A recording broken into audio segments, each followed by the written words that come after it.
हरे कृष्ण। श्रीमद् भागवतम स्कंद 1 अध्याय 15 श्लोक नंबर 38।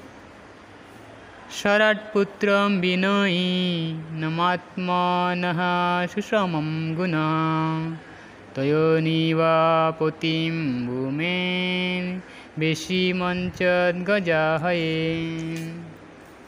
अनुवाद। অতঃপর সম্রাট যুধিষ্ঠির সর্বাংশে তার মতো গুণবান বিনীত পৌত্র পরীক্ষিতকে শশাগরা পৃথিবীর অধীশ্বর রূপে হস্তিনাপুরের সিংহাসনে অভিষিক্ত করেছিলেন। সুভদ্রার অরিজিনাল ছেলে হয়েছে অভিমন্যুর ছেলে পরীক্ষিত। আমি তো সেটাই বলছি, উত্তরা আর অভিমন্যুর ছেলে। হ্যাঁ ঠিক আছে, আমি ঠিক বলছি, উত্তরা আর অভিমন্যুর ছেলে পরীক্ষিত মহারাজ।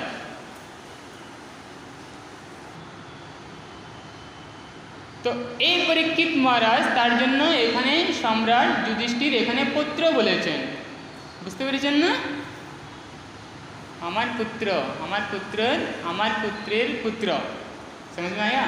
हाँ, इसलिए पुत्र बोला गया था।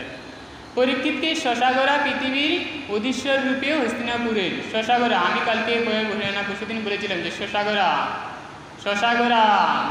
শশাগরা শুধু পৃথিবীর রাজা নয়, এমনকি সাগরের পর্যন্ত রাজা ছিলেন পরীক্ষিত মহারাজ। বুঝতে পেরেছেন না? পরীক্ষিত মহারাজের আমলে এমনকি কোনো জায়গাতে অধর্ম অত্যাচার এগুলি কি পরিলক্ষিত হয়নি, এগুলি দেখা যেত না কোথায়ও। অধর্ম অত্যাচার, প্রজারা সুখে থাকে না, এরকম সম্মুখীন করা হয়নি। সমস্ত প্রজারা সুখী স্বাচ্ছন্দ্যে থাকতো। বুঝতে পেরেছেন না? কারো ভিতরে কারো ঝগড়া কাজিয়া নেই, ঝঞ্ঝাট নেই।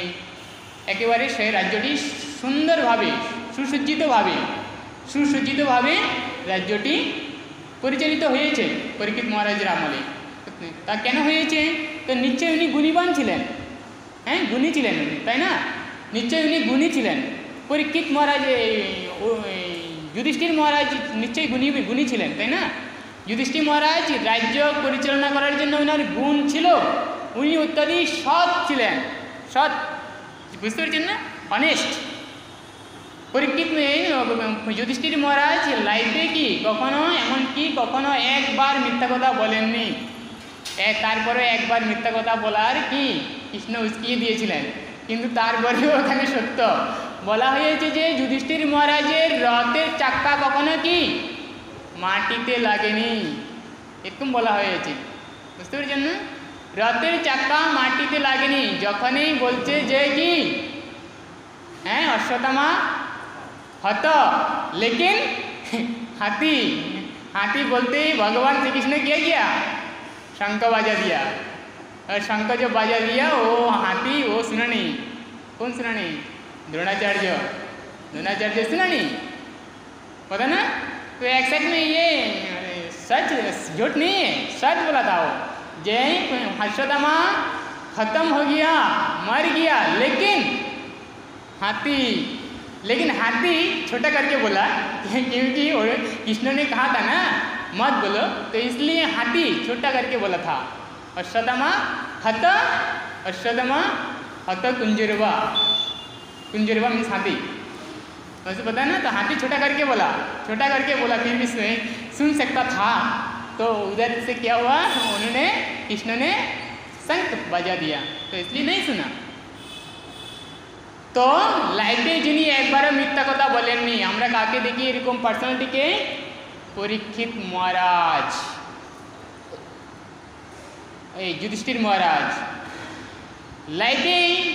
লাইফে কখনো মিথ্যা কথা বলেনি। এরকম পার্সোনালিটি আমরা দেখতে পাই কে? হরিশ্চন্দ্র, রাজা হরিশ্চন্দ্র লাইফে কখনো মিথ্যা কথা বলেনি, কখনো। এত সত্যবাদী ছিলেন যে কল্পনার অতীত। সত্যবাদী আর দানী, বুঝতে পেরেছেন? সত্যবাদী আর এই দানী, এই দুইটা বস্তুর জন্য ভগবান এসে গেছেন ওনাকে পরীক্ষা করার জন্য, যে কতটুকু সত্যবাদী কতটুকু দানী আমি তোকে পরীক্ষা করতে চাই। রাজা হরিশ্চন্দ্র, বুঝতে পেরেছেন? রাজা হরিশ্চন্দ্র হয়েছে কে? ইয়ের ছেলে আপনারা হয়তো নাম শুনেছেন, ত্রিশঙ্কু। রাজা ত্রিশঙ্কু বলে একটা রাজা ছিল। ও সশরীরে স্বর্গে যাওয়ার জন্য কামনা করেছিল। বুঝতে পেরেছেন? সশরীরে ত্রিশঙ্কু বলে একটা রাজা ছিল, সশরীরে স্বর্গে যাওয়ার জন্য কামনা করেছিল। কিন্তু সশরীরে তো কেউ স্বর্গে যাওয়া যায় না। ধ্রুব মহারাজ গিয়েছেন ধ্রুবলোকে, মেনেছি। কিন্তু ধ্রুব মহারাজ তো কি ছোটতেই 5 বছর না 7 বছর অবস্থাতে ধ্রুব মহারাজ ভগবানকে লাভ করেছেন, তাই না? হ্যাঁ, তো ধ্রুব মহারাজের এরকম কোয়ালিটি ছিল।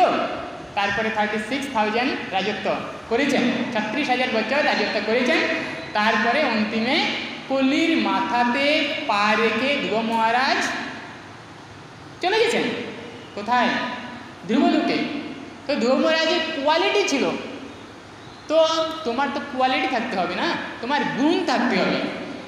তোমার এদিকে গুণও নেই, তারপরে তুমি এদিকে আবার গুণ নেই কিন্তু সম্মানের আশা করবে, গুণ নেই এদিকে অনেক মানে গুণ নেই, তারপরে যোগ্যতার গুণ নেই, ভালো ভালো পোস্টের আশা করবে। পোস্ট গুণ থাকা ব্যক্তিকেই তো ভালো পোস্ট দেওয়া হয়, যাতে উনি সুচারুভাবে সুন্দরভাবে পরিচালনা করতে পারে, তাই না? হ্যাঁ, গুণ থাকা ব্যক্তিকেই ভালো কি কাজ দেওয়া হয়, দায়িত্ব যেটাকে আমরা বলি, যাতে উনি দায়িত্বটি কি গ্রহণ করে সুন্দরভাবে সুচারু রূপে পরিচালিত করতে পারে, তাই না? তো ওনার গুণও নেই, আবার ভালো কাজ চেয়েছে, তার মানে কি? তার মানে উনি পারবে না কাজটা করতে, সমাধান করতে পারবে না, তাই না? তো ত্রিশঙ্কু রাজা ছিলেন এরকম একজন। বুঝতে পেরেছেন? ওনার গুণ ছিল না ত্রিশঙ্কু মিন্স ত্রিশঙ্কু, তিন প্রকারের সিনফুল অ্যাক্টিভিটিসে উনি লিপ্ত হয়েছিলেন, 3 প্রকারের কি খারাপ কাজ করেছিলেন। তার নাম ত্রিশঙ্কু, তার জন্য ত্রিশঙ্কু নাম হয়ে গেছে। 3 প্রকারের কী আছে? একটা হয়েছে গোহত্যা করা, একটা হয়েছে ব্রাহ্মণকে হত্যা করা, আরেকটা হয়েছে কোনো সতী নারীকে অত্যাচার করা। 3 প্রকারের উনি কি 3 প্রকারের উনি পাপ কাজ করেছেন, তার জন্য ওনার নাম ত্রিশঙ্কু হয়ে গেছে। বুঝতে পেরেছেন না? এই ত্রিশঙ্কু বশিষ্ঠ মুনির কাছে গিয়েছেন। কেন গিয়েছেন এই ত্রিশঙ্কু বশিষ্ঠ মুনির কাছে? এই জন্য গিয়েছেন যে আমাকে স্বর্গলোকে পাঠাও। কি করে পাঠাও? এই সশরীরে পাঠাও। বুঝতে পেরেছ? এই শরীরে, মৃত্যুর পরে নয়, এখনই। তখন বশিষ্ঠ বলছে যে এখন এই অবস্থাতে এই সশরীরেই আপনার মতো মানুষের জন্য বা আপনার মতো মানুষ কি স্বর্গলোকে যাওয়ার যোগ্য নয়, বারণ করে দিয়েছে। বারণ করা দেওয়ার পরে কার কাছে গিয়েছে? শক্তিমণির কাছে গিয়েছে। শক্তিমণি ছিলেন কার ছেলে? বশিষ্ঠের ছেলে। শক্তিমণিও বারণ করে দিয়েছে, বলছে আমার বাবা যখন বারণ করেছে তারপরে আপনি আবার কোন দুঃসাহসে আমার কাছে এসেছেন। বুঝতে পেরেছেন? তার জন্য উনি শাপ দিয়েছে। বুঝতে পেরেছেন না? শক্তিমণি যে তুমি কি শূদ্র হয়ে যাও, চণ্ডাল। তো তার জন্য ত্রিশঙ্কু রাজা চণ্ডাল হয়ে গিয়েছে। আর এই চণ্ডাল অবস্থাতেই কি মুসলিমের আরেকটা কথা জানেন? মুসলিমের আরেকটা কথা চণ্ডালে বলতে পারেন। মুসলিম কথাটির অর্থেই চণ্ডাল, মানে যারা নিয়ম কানুন কায়দা, বুঝতে পেরেছেন না? যারা সুচিতা ফলো করে না। বুঝতে পেরেছেন? যারা সুচিতা ওদেরকে মুসলিম বা চণ্ডাল বলা হয়। বুঝতে পেরেছেন না? ওই রকম একজন হয়ে গেছে। তো এই অবস্থাতে উনি কার কাছে চলে গেছেন? বশিষ্ঠ মুনির কাছে। শক্তিমণি শাপ দেওয়ার পরে যখন বারণ করেছে তখন ত্রিশঙ্কু বিশ্বামিত্র ঋষির কাছে চলে গেছেন। বিশ্বামিত্র ঋষি ওদিকে আপনারা জানেন, অনেক বড় কাহিনী পিছনে। উনি ধ্যান করছেন ওদিকে। তো ওনার কাছে চলে গেছেন। তো বলছে যে আমাকে সশরীরে স্বর্গে পাঠাও। ওনার স্বর্গে যাওয়ার এত তীব্র ইচ্ছা, বুঝতে পেরেছেন না? স্বর্গে যাওয়ার তীব্র ইচ্ছা, কিন্তু গুণ নেই। বুঝতে পেরেছেন? কিন্তু গুণ নেই।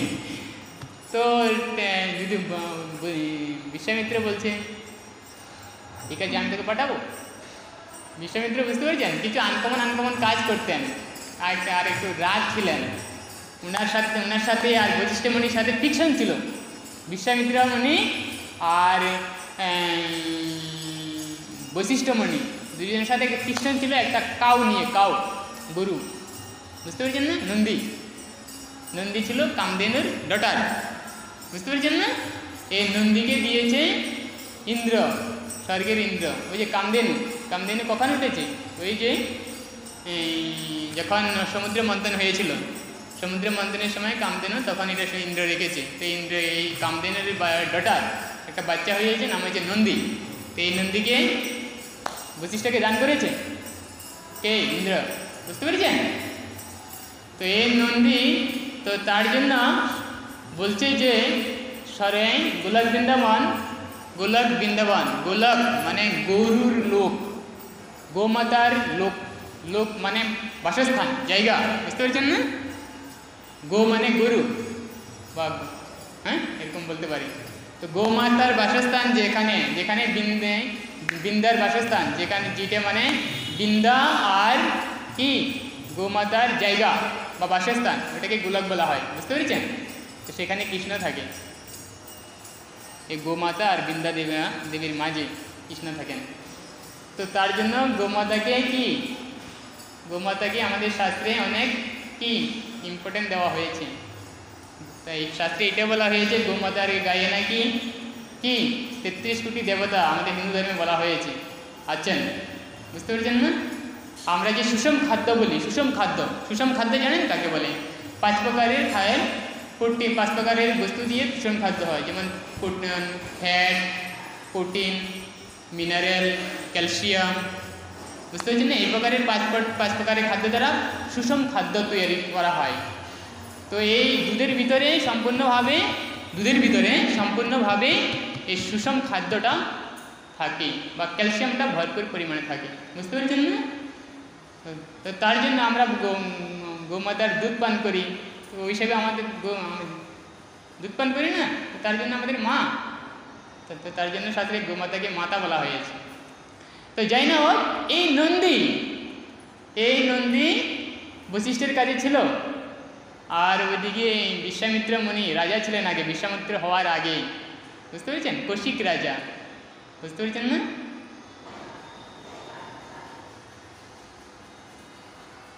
কুশ বলে একটা রাজা ছিলেন, সেই কুশ থেকে এসেছেন কুশ থেকে এসেছেন কুশানভা, আমার মনে হয় কুশানভা, সেই কুশানভার রাজা হয়ে, কুশানভার ছেলে হয়েছেন কুশ, বুঝতে পেরেছেন না? এই যিনি, যাকে আমরা বিশ্বামিত্র বলি, বুঝতে পেরেছেন? এই বিশ্বামিত্র রাজা, বিশ্বামিত্র মানে বিশ্বামিত্র মিন্স কি? বিশ্বামিত্র মানে বিশ্বের কি মিত্র, বিশ্বের জন্য বন্ধু, তার জন্য ওনাকে বিশ্বামিত্র বলা হয়, বুঝতে পেরেছেন? তো উনি যখন কুশ ছিলেন মনে হয় এরকম একটা, তো কুশ না কুশ এরকম একটা নাম ছিল ওনার রাজা হওয়ার আগে, বুঝতে পেরেছেন না? তো উনি যখন রাজা ছিলেন তখন আরেকটা রাজ্যের সাথে উনি কি ফাইটিং করেছেন, ফাইটিং করে জয়লাভ করেছেন। জয়লাভ করে অনেক সৈন্য সামন্ত কি এই বশিষ্ঠের আশ্রমে এসেছেন। বশিষ্ঠের আশ্রমে এসে বলছে যে কি খাদ্য গ্রহণ করবি বশিষ্ঠের আশ্রম থেকে, খাবে, বুঝতে পেরেছেন? তো বশিষ্ঠ বলছে ঠিক আছে, তাহলে খেয়েছে, বুঝতে পেরেছেন? খাওয়ার পরে এই রাজার মনে ভিতরে একটা ভাবনা জেগে উঠেছে, বুঝতে পেরেছেন? কি ভাবনা? যে জঙ্গলে থাকে একটা মণি ঋষি, আমরা এতজন সৈন্য সামন্তকে একদম ভরপুর করে এত সুন্দর সুন্দর খাওয়া কি করে জোগান করেছে? ওনার ভিতর থেকে একটা প্রশ্ন জেগে উঠেছে, বুঝতে পেরেছেন না? তখন বলছে জিজ্ঞাসা করি একবার বশিষ্ঠকে। তো বশিষ্ঠকে জিজ্ঞাসা করেছে যে আপনি এত সুস্বাদু খাদ্য কী করে, কোথা থেকে বানিয়েছেন, কী করে হয়েছে এরকম? তখন বশিষ্ঠ বলেছে যে আমার একটা গোমা আছে যার নাম নন্দিনী, সেই নন্দিনী আমাকে কি যোগদান ধরেন যে কোনো বস্তু। তো এই নন্দিনী আমি দিইনি, এই নন্দিনী দিয়েছে আপনাদেরকে এত সুস্বাদু খাদ্য, বুঝতে পেরেছেন? তো উনি এটা শুনেছেন, চলে গেছেন ওনার রাজধানীতে। তো ওনার রাজধানীতে চলে গেছেন, কিছুদিন পরে মন্ত্রীর থেকে সংবাদ এসেছে যে কি, মন্ত্রীর থেকে সংবাদ এসেছে যে রাজ্যে কিছু কি বলে এটাকে বাংলাতে, কঙ্কাল, মানে কিছু অভাবনাটন, বুঝতে পারছেন না, অভাবনাটন দেখা দিচ্ছে। তো অভাবনাটন দেখা দিচ্ছে যখন শুনেছেন মন্দির থেকে, তখনই ওনার মাথাতে ওই গোমাতা চিনতে এসে গেছে, কারণ যেখানে কিছু প্রোভাইড করতে পারে, যোগদান করতে পারে, বুঝতে পারছেন না, তো তাহলে ওই গোমাতাকে নিয়ে আসো। সমস্ত প্রজাদের ভরণ পোষণ খাদ্য মাদ্য সমস্ত এই গোমাতাদের মাধ্যমে হয়ে যাবে, বুঝতে পারছেন না, তো এই মানে গোমাতাকে নিয়ে আসে, যাও বা গোমাতাকে নিয়ে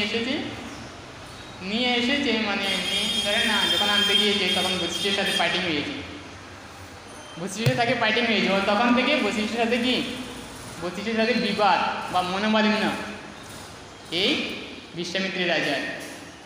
এমনকি এত মনোমালিন্য, এত বড় মনোমালিন্য ছিলেন, বশিষ্ঠের রাত্রেবেলা বশিষ্ঠের আশ্রমের পিছনে চলে গেছেন।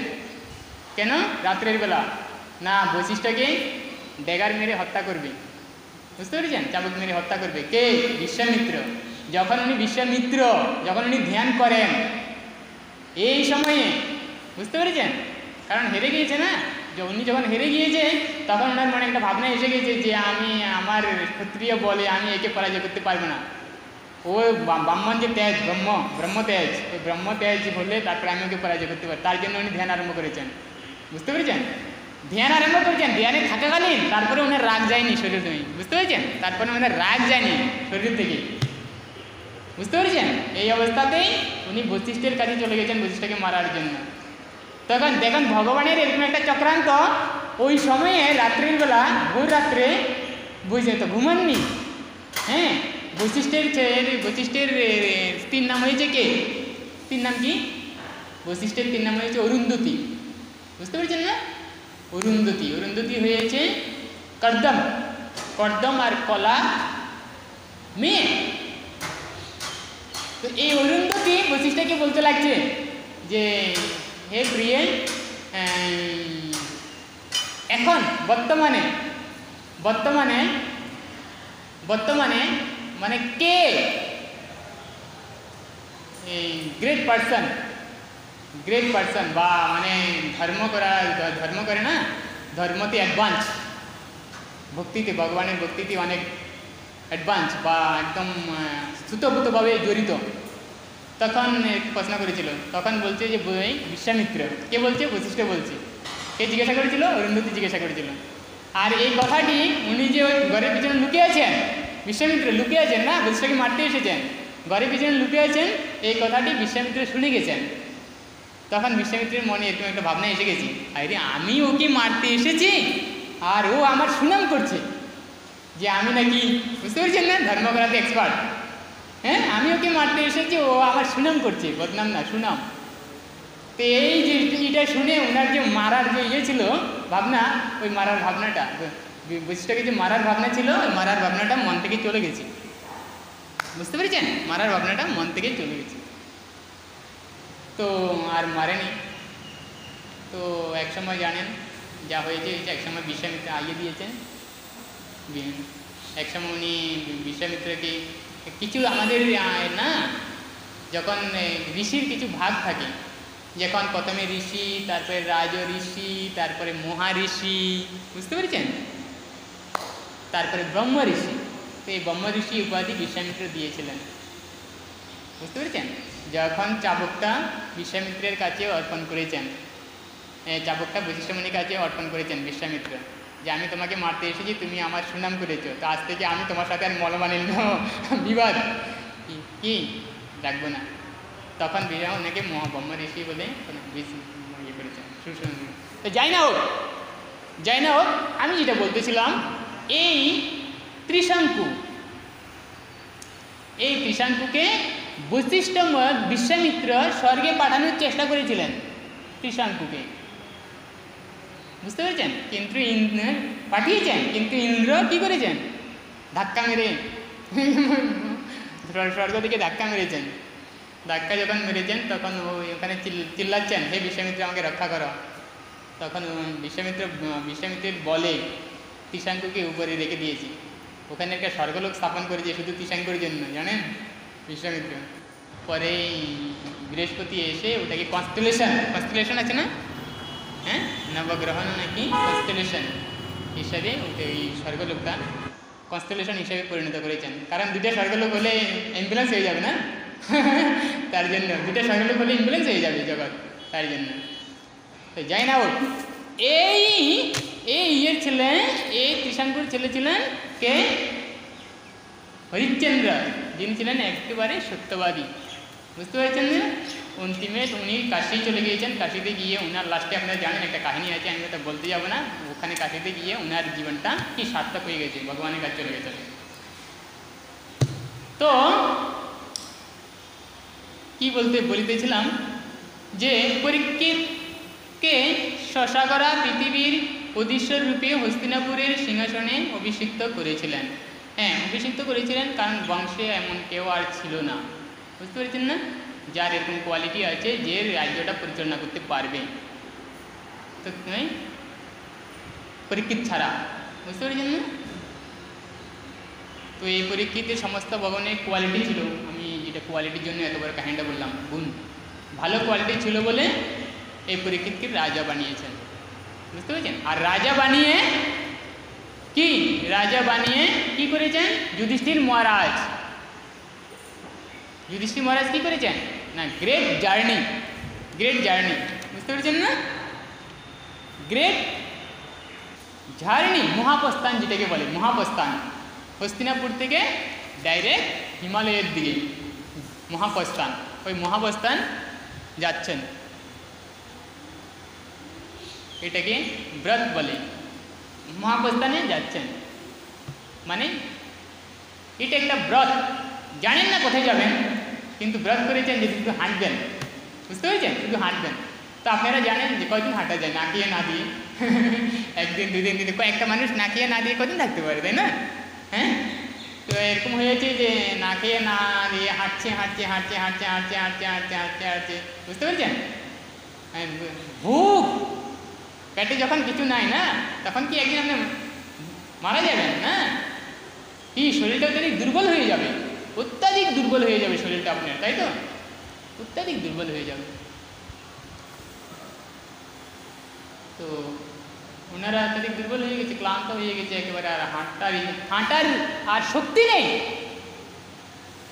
তারপরেও হাঁটছি, বুঝতে পেরেছেন, তারপরেও হাঁটছি। তো হাঁটার যেটা শক্তি নেই, করার আর কোনো রাস্তা নেই, তারপরে করছে। তো এরকম অবস্থা মানে কি, এরকম অবস্থা মানে কিছু একটা অপোজিট দেখা দেবে, তাই না। তো হাঁটার আর শক্তি নেই, তারপরে হাঁটছে মানে কি, তার মানে কষ্ট অত্যাধিক, শরীরটা কখন পান ছাড়ে তখন যখন আপনি আর সহ্য করতে পারেন না একটা বস্তু, বুঝতে পেরেছেন না।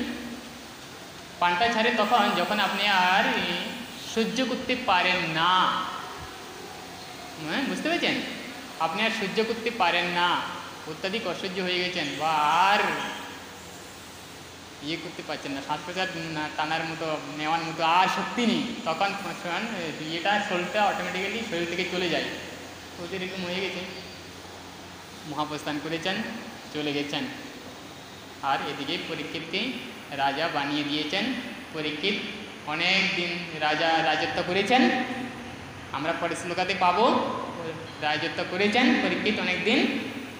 তারপরে একদিন আবার ভগবানের কোন কৃপা হয়েছে, হ্যাঁ, শৃঙ্গি ঋষির শাপ হয়ে গেছে, তক্ষক দংশনের দ্বারা মারা যাবেন।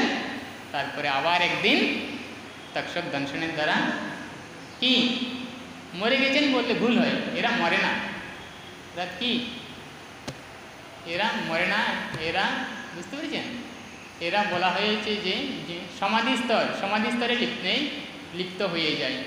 যুগের মেন ইয়ে হয়েছে যে আপনার মনকে আপনি একাগ্র করবেন যে কোনো বস্তুর প্রতি। আমরা যে জপ করি না, এই জপের আমাদের কোনো দাম নেই, আপনি জানেন, আমরা জপ করি না, জপের আমাদের কোনো দাম নেই। এটা একটা যুগ, জপ করা কি, জপও একটা যুগ, তাই না, জপ তো একটা যুগ, যোগের কথাটির অর্থ হয়েছে যে আপনি কি চিত্তবৃত্তি নিরোধ, আপনি আপনার মনকে কোনো একটা বস্তুতে আপনি লাগাবেন, একাগ্র করবেন আপনি কোনো একটা বস্তুতে। কিন্তু আপনি দেখেন তো, আপনি যখন জব করেন আপনি কোনো একটা বস্তু কি একা মনে আপনি শুধু ভগবানের পাটা, ভগবানের চরণ কমলটা বলছে, যে শাস্ত্রে বলছে যে ভগবানের চরণ কমল থেকে আমাদের ধ্যান করা কর্তব্য। ভগবানের চরণ কমলে 24টা চিহ্ন থাকে, এই 24টা চিহ্নের ধ্যান করা উচিত আমাদের, বুঝতে পেরেছেন? তা আমরা যদি ভগবানের চরণ কমলের দিকে তাকিয়ে ধ্যান করি, ভগবানের চরণ কমলকে সামনে রেখে ধ্যান করি, আপনি কত সময় ভগবানের চরণ কমলকে আপনি ধ্যান করতে পারেন? কত সময়? আপনি কোনো কিছু ধ্যান করতে পারেন না, মানে একাগ্র করতে পারেন না, বুঝতে পেরেছেন না? লাগাতে পারেন না, আপনার মনটা এনি টাইম এদিক থেকে এদিকে ভাগছে, এনি টাইম এদিক থেকে এদিকে, প্র্যাকটিক্যাল এটা। তার জন্য আমাদের জব, আমি তো বলেছি আমাদের জবের কোনো দাম নেই, বুঝতে পেরেছেন? কোনো দাম নেই জবের, যতক্ষণ পর্যন্ত আপনি মনটাকে একাগ্র না করছেন ততক্ষণ পর্যন্ত যুগের কি সিদ্ধি লাভ হবে না, বুঝতে পারেন? তার জন্য আমাদের আচার্যরা জানতেন এই গতিগুলি, এই অবস্থাগুলি। তার জন্য এই অবস্থায় জবকে 3 প্রকারে ভাগ করে দিয়েছেন। আপনি ভুল করেছেন, আপনি ভুল বুঝেছেন, আপনি যদি ভাবেন যে আমি জব করে ভগবানকে লাভ করব, এটা আপনার ভুল ধারণা, বুঝতে পেরেছেন না? এটা আপনার ভুল ধারণা। তার জন্য জবকে আমাদের আচার্যরা 3 প্রকারে ভাগ করেছেন। কি আমি আগে একদিন বলেছিলাম, অনেক আগে, বলুন তো 3 প্রকারের জব আছে। হ্যাঁ, একটা হচ্ছে নাম অপরাধ জব, একটা হচ্ছে কি নামাভাস জপ, আরেকটা হয়েছে কি শুদ্ধ নাম জপ, বুঝতে পেরেছেন? আমাদের আচার্যদের লাইনে ঠিকই আছে, ওনারা তো বলেছেন যিনি শুদ্ধ নাম জপ করেন উনি একমাত্র যুগে সিদ্ধি লাভ করতে পারবেন। নাম অপরাধ জপ করে আপনি কখনো সিদ্ধি লাভ করতে পারবেন?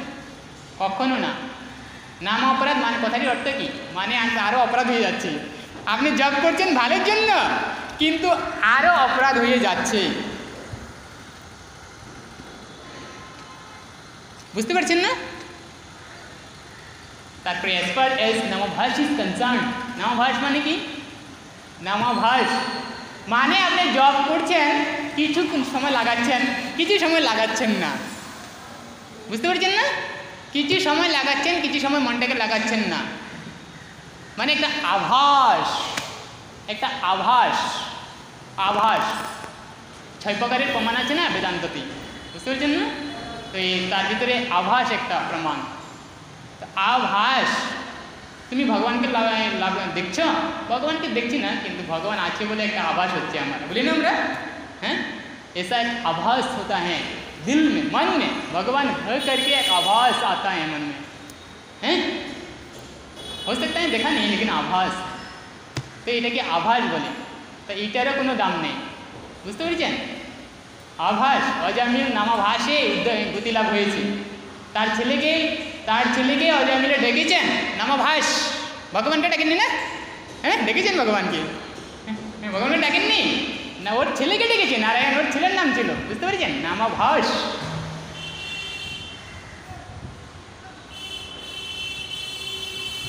কংস কৃষ্ণকে ডাইরেক্ট ডেকেছে? কংস কখনো কৃষ্ণকে ডাইরেক্ট ডাকেনি, ইনডাইরেক্টলি এনি টাইম কৃষ্ণকে ডেকেছে, নামাভাস হয়ে গেছে। কিন্তু শাস্ত্রে বলা হয়েছে যে নামাভাসে অনেক দিন সময় লাগে, দীর্ঘদিন সময় লাগে ভগবানকে পেতে। এই জন্মে হয়তো আপনার গতি নাও হতে পারে, কত জন্ম লেগে যেতে পারে নামাভাসে, বুঝতে পারছেন না? কত জন্ম লেগে যেতে পারে। আর নাম অপরাধে তো মানে ভগবান লাভ করার কোনো প্রশ্নই উঠে না, বুঝতে পেরেছেন না? তো তারপরে তাহলে কি বেঁচে আছে? আর শুদ্ধ নাম বেঁচে আছে, যে শুদ্ধ নাম করার মাধ্যমে আমরা একমাত্র ভগবানের কাছে যেতে পারি, বুঝতে পেরেছেন? সিদ্ধি লাভ করতে পারি। তো শুদ্ধ নামের প্রসেস কি তাহলে? শুদ্ধ নাম কি তাহলে? বুঝতে পেরেছেন না? শুদ্ধ নাম কি? না, শুদ্ধ নাম হয়েছে এটা, শুদ্ধ নাম আপনার মনকে আপনি আমি কি বললাম? চিত্তবৃত্তি নিরোধ, একাগ্র করা, মনকে লাগানো, কোনো বস্তুর প্রতি লাগানো, যুগের মেন কি স্বরূপ হয়েছে যে কোনো বস্তুর প্রতি মনকে লাগানো। তো মনকে লাগিয়ে আমি একটু আগে বলছি যে ভগবানের চরণে ধ্যান করা উচিত। 24টা চিহ্ন আছে ভগবানের চরণে, বুঝতে পেরেছেন? 24টা চিহ্নের ধ্যান করা উচিত। মনকে লাগিয়ে মনকে ভগবানের কথা স্মরণ করতে করতে জপ করা উচিত, বুঝতে পারছেন না? 3 প্রকারের ভক্তি, তার জন্য তো আমাদের আচার্যরা বলেছে, তাই না? 3 প্রকারের ভক্তি মেইন, 64 আইটেম, 64 অঙ্গ ভক্তির। 64 অঙ্গের ভিতরে 3টি প্রধান বলে বলা হয়েছে, তাই না? হ্যাঁ, 64 অঙ্গের ভিতরে 3টি প্রধান। কি কি বলি আপনি? 3টি অঙ্গ, হ্যাঁ, স্মরণ ভক্তি, শ্রবণ ভক্তি আর কি? স্মরণ ভক্তি, শ্রবণ ভক্তি আর কি? কীর্তন ভক্তি। এই 3 প্রকারের ভক্তির কথা স্পষ্ট করেছেন আমাদের আচার্যরা। এই 3 প্রকারের ভক্তি বই স্পষ্ট করেছেন, বুঝতে পেরেছেন? তো কথাটি হয়েছে যে যখন আপনি নাম জপ করবেন তখন আপনি ভগবানের কথা স্মরণ করবেন আর নাম জপ করবেন। এটাকে শুদ্ধ নাম জপ বলা হয়, বুঝতে পেরেছেন না? ভগবানের কথা স্মরণ করবেন আর নাম জপ করবেন। ভগবানের যে চরণে যে 24টা চিহ্ন আছে, 24টা ধ্যান করবেন আর নাম জপ করবেন, বুঝতে পারছেন? তার মানে কি চিত্তকে লাগাচ্ছেন ভগবানের লীলার প্রতি, ভগবানের নামের প্রতি, ভগবানের গুণের প্রতি। আপনি চিত্তকে, আপনার মনকে আপনি লাগাচ্ছেন। সাধারণত মনকে লাগানোর তো ইজি কথা নয়। চঞ্চলহি মন কৃষ্ণ প্রমাদি বলভদ্রহম তস্যহম নিগ্রহণ্যে বায়ুরিব সুদুষ্করম, একটা শ্লোক আছে না ভাগবত গীতাতে। মনকে লাগানো এত ইজি কথা নয়। বায়ুকে আপনি কন্ট্রোল করতে পারেন, কিন্তু মনকে আপনি কখনো কন্ট্রোল করতে পারেন না। বায়ুকে কন্ট্রোল করা যায়, কিন্তু মনকে কন্ট্রোল করা যায় না, অর্জুন বলেছেন ভাগবত গীতাতে, বুঝতে পেরেছেন না? তো ভগবান পরের শ্লোকাতে কি বলেছে না, অসংশয় মহাবাহু মন দুর্নিগৃহম চলম অভ্যাসেন তু কুন্তেয় বায়ুরিব সুদুষ্করম। হ্যাঁ, বুরেকদিন সুদুষ্করম, ऐसा ना, বুরেকদিন গৃহতে। Yes you are correct. হ্যাঁ, অভ্যাসেন তু কুন্তেয়, অভ্যাস মানে অভ্যাসের দ্বারা। মনকে আপনি কখনো পারবেন না, এটা ইম্পসিবল। ইম্পসিবল মিনস ইম্পসিবল যে মনকে আপনি কন্ট্রোল করতে পারবেন। একাদশ ইন্দ্রিয় মন, কি মন একটা ইন্দ্রিয়? তো আপনার দ্বাদশ ইন্দ্রিয়, 10 প্রকারের ইন্দ্রিয় আপনি কন্ট্রোল করে ফেলেছেন, কিন্তু মন যে একাদশ ইন্দ্রিয়, এই মনকে কেউ কন্ট্রোল করতে পারে না, কেউ কন্ট্রোল করতে পারে না এই মনকে, বুঝতে পেরেছেন না? তো মনকে কিন্তু ভগবান বলছে যে অভ্যাসের মাধ্যমে মনকে কন্ট্রোল করা যায়, অভ্যাসের মাধ্যমে। তো তার জন্য কি অভ্যাস? হ্যাঁ, ভালো অভ্যাস করুন। আমি বারবার বলি যে খারাপ কিছু অভ্যাস করবেন না। খারাপ কিছু যদি অভ্যাস করেন তাহলে খারাপ কিছু অভ্যাস হয়ে যাবে, বুঝতে পেরেছেন না? হ্যাবিট এরকমই একটা বস্তু, যার প্রতি আপনি হ্যাবিট করেন না ওইটাই হ্যাবিট হয়ে যাবে। যদি খারাপের প্রতি হ্যাবিট করেন খারাপ হয়ে যাবে, ভালোর প্রতি হ্যাবিট করেন ভালো হয়ে যাবে। তো আপনি ভালো বস্তুর প্রতি হ্যাবিট করেন, ভগবানের চরণ কমলে থিঙ্কিং করেন, আপনি ভগবানের নাম গুণ যশ ইত্যাদি বস্তু থিঙ্কিং করেন আর জপ করেন। জি, বুঝতে পারছেন না? মনকে একাগ্র করতে চেষ্টা করুন, বুঝতে পারছেন না? শুদ্ধ নাম মানে আর অন্য কিছু ভাবা নয়, ভগবানের লীলা বিলাস ইত্যাদি ভাবা। যখন ধ্যান করার সময় ভগবানের চরণ কমল ভাবা, বুঝতে পেরেছেন না? মনকে একাগ্র করা ভগবানের কি নাম রূপ গুণ যশ ইত্যাদির প্রতি। এই শুদ্ধ নাম জপ করলে হতে পারে একদিন, হতে পারে মানে কি, হ্যাঁ পারে, শুদ্ধ নাম জপ করলে একদিন আপনি সিদ্ধি লাভ করবেন, না হলে wasting time, simply wasting time, বুঝতে পেরেছেন না? Simply wasting time. আপনি আরে জানেন আমাদের আবার আরেকটা কথা কি, যে আমরা কী করে জব করব, জবের অ্যাকচুয়ালি অনেকেই জবের নিয়মটা একেবারেই জানে না। আরেকটা কথা, জব কী করে আমরা, আমাদের জানেন কয়েক প্রকারের জব আছে। একটা আছে মানসিক জব, একটা হচ্ছে বাহ্যিক জব, বুঝতে পারছেন? একটা হচ্ছে উপাংশ জব, আরেকটা হচ্ছে অপজা জব। 4 প্রকারের জব আছে আমাদের, জানেন? লোকে জানেন না এগুলি। তো আপনি যদি এগুলি নাও জানেন, আপনি কী করে জব করবেন? ইম্পর্টেন্ট দেবেন না। আমি একটা বস্তু বারবার বলি না, যদি আপনি যদি বস্তুটা না জানেন তাহলে বস্তুটার প্রতি আপনি ইম্পর্টেন্ট দেবেন না। তো এই 4 প্রকারের জব আছে, বুঝতে পেরেছেন না? মানসিক জব, আপনি জানেন মানসিক জব, হ্যাঁ मानसिक जप मन से होता है ना। तारपरे की बाच्चिक जप। हाँ बाच्चिक जप माने कि कीर्तन से माने कथा बोलें बाच्चिक माने कथा बोला तो कथा बोला माने कि बड़ बड़ करे कथा बोलें तो बाच्चिक माने कथा बोलें बड़ बड़ करे कथा बोलें तो ये बाच्चिक माने कीर्तन करा बुझे कि আমরা লাউডলি জপ করি লাউডলি জপ করি লাউডলি বুঝলেন। উপাংশ জপ উপাংশ মানে কি উপাংশ মানে ঠোঁট নড়বে শুধু একবার আপনি জপ করবেন না কেউ শুনতে পারবে না ঠোঁট নড়বে। তারপরে অজপা জপ মানে কি অজপা জপ মানে ভিতর থেকে আপনার মানে কি যেটাকে আমরা কি পরমহংস বলি পরমহংস মানে কি পরমহংস কথাটি অর্থ মানে কি হ্যাঁ মানে একেবারে উনি কি একেবারে ভগবানের সাথে মানে ভগবান কি একেবারে সুতপুতভাবে উনি লেগেছেন উনি ভগবান ছাড়া কি মানে ভগবানের সাথে লীন হয়ে গেছেন উনি আর কিছু ভাবনা আছে না ভগবান ছাড়া বুঝতে পেরেছেন না। তো এই হিসাবে যিনি জপ করেন ভিতরে এটাকে অজপা জপ বলা হয়। এই 4 প্রকারের জপ ভিতরে কি প্রথমে বাচ্চিকের পরে কি মানসিকের পরে কি উপাংশুর পরে কি অজপা।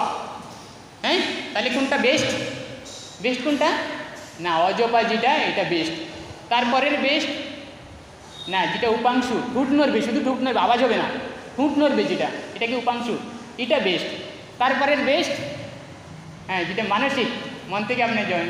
তারপরের বেস্ট যেটা বাচ্চিক অনেক বড় করে আমরা কীর্তন করি না যেটা বলে বড় করে জপ করা আর অনেকে আপনি আমিও বড় করে জপ করি বুঝলেন হরে কৃষ্ণ কৃষ্ণ হরে হরে জপের এরকম জপ এটা বেস্ট না বেস্ট হয়েছে অজপার পরে আসবে যেটা ঠোঁট নড়ে হ্যাঁ এটাকে উপাংশু জপ বলা হয়। ঠোঁট নড়ে মানে কি ঠোঁট নড়বে অজপা জপ আমি কি বলেছি একেবারে ভগবানের সাথে আপনি লীন হয়ে গেছেন হ্যাঁ মানে সমাধি স্তরে এই হিসেবে জপ করা।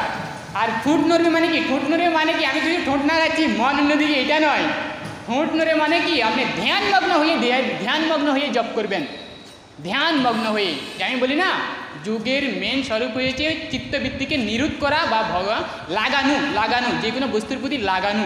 আপনি কোথায় লাগাবেন ভগবানের চরণ কমলে ধ্যান করবেন বা ভগবানের কি নাম রূপ গুণ যশ ইত্যাদির স্মরণ করবেন ধ্যান করবেন আর জপ করবেন।